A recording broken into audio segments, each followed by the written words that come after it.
Welcome to Street Chat, where we chat on the streets.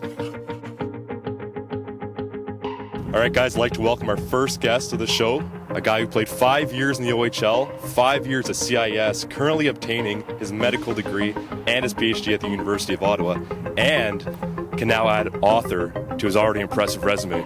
I'd like to welcome Nathan Chiarlitti. I think anyone who's watching this, and myself included, feels very unaccomplished talking to you, all the things you've done. So thank you for that. Hockey for me taught me you have to juggle so many different demands, and especially when you're a student athlete, it's not easy.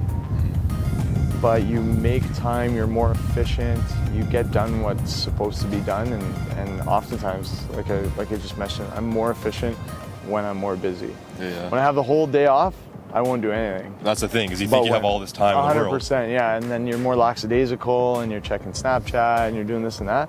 But when you know, okay, I gotta grind here for an hour and a half because I have to do this, then you're a little more directed, a little more focused. Yeah. Take notes.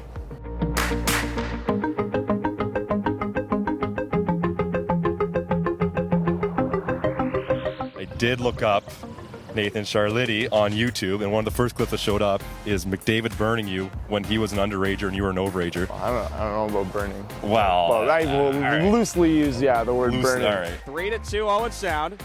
Chiarlitti has the puck poked away by McDavid, looking to start a 2-on-1. McDavid left side into the zone. McDavid, a shot, he scores!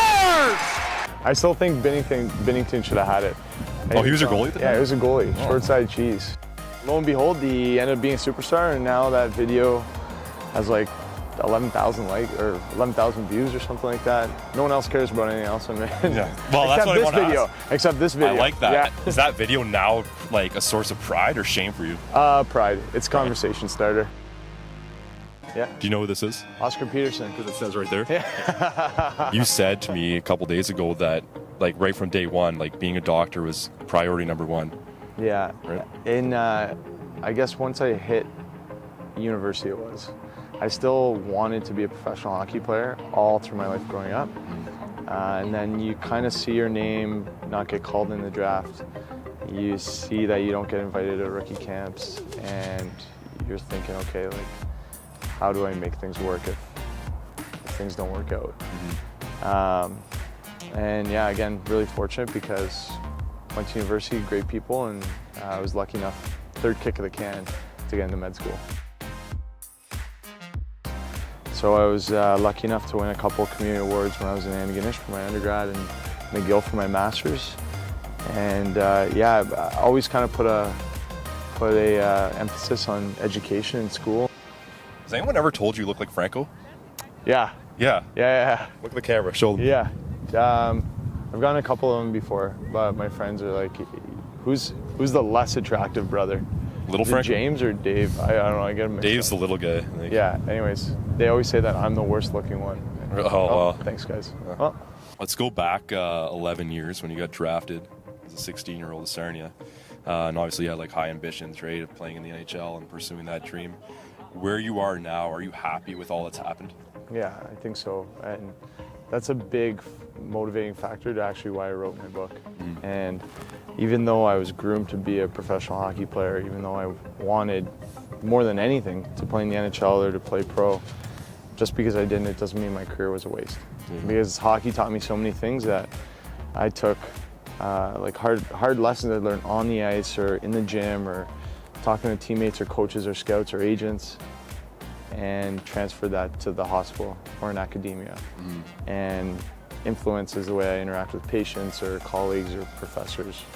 Well, let's talk about your book a little more here. Give us like one snippet of one part of your book. One of the big things I talk about, it's not one chapter, but not being afraid to make mistakes and moving past those mistakes. So I talk about that McDavid clip, but I also talk about one other story.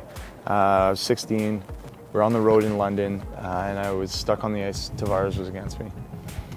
And I was thinking, okay, I gotta get off the ice, gotta get off the ice, gotta get off the ice. Won the draw in the neutral zone. He circled back and he came down on me one-on-one. Backhand choke dragged me. Goalie made a big save. Get pulled off right away, don't play again. Next morning, I'm watching Sportsnet, the highlights. And first thing is a John Tavares watch because he's projected first overall pick. And I just see me getting just dangled. So you're on like the TSN. Yeah, it wasn't too bad, but then the last clip is my name bar right in the middle of the frame, and my buddies just fired me so many messages. And I guess like this ties into a couple things, but for me at least, if you're not comfortable being exposed or uncomfortable, then you're not really getting the most out of things. Because if I didn't play against Tavares, or if I didn't go to the OHL because I was scared about the commitment or being a small fish in a big pond, then I wouldn't have gained that learning experience. I get the most of my opportunities when I'm not scared to make mistakes. I'm not scared to get out of that comfort zone. Got a question from one of your former teammates here. Uh-oh. By the name of Brent Sullivan. The worst. The worst.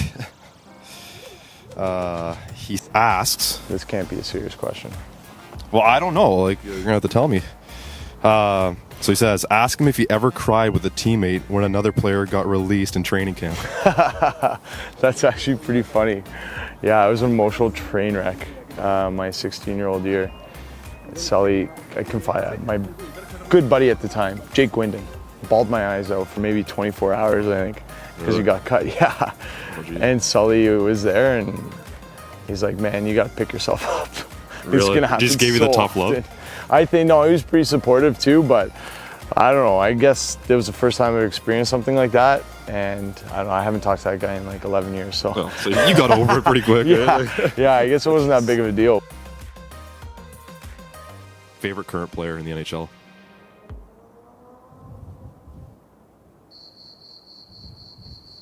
Yeah. Rapid fire my asses. That's such a good question, man. I don't know. Crosby. Okay, yeah, rapid fire. Rapid fire. Favorite hockey memory? Winning AUS championship. US? AUS. Oh, in yeah. Ad St. Oh, yeah. What was your pump-up song before a game? This is a good one. Springsteen, Eric Church. Really? Yeah. Before a game? Didn't have pump-up songs. Really? Need songs to calm me down. Low key? Okay. That's, Yeah. Oh, you're not Yeah, Springsteen or Record Year by Eric Church or Talladega. I Big kind of country guy. rotated. Yeah, big Eric Church guy. Biggest pet peeve? Slow walkers. Who do you think is going to win the cup this year? San Jose. Well, San Jose. Rapid fire. Yeah. You can purchase more than a game. What minor, junior, and university hockey taught me about life, from Amazon through Freeze and Press, the publishing company, and I also have copies available if people want them personalized.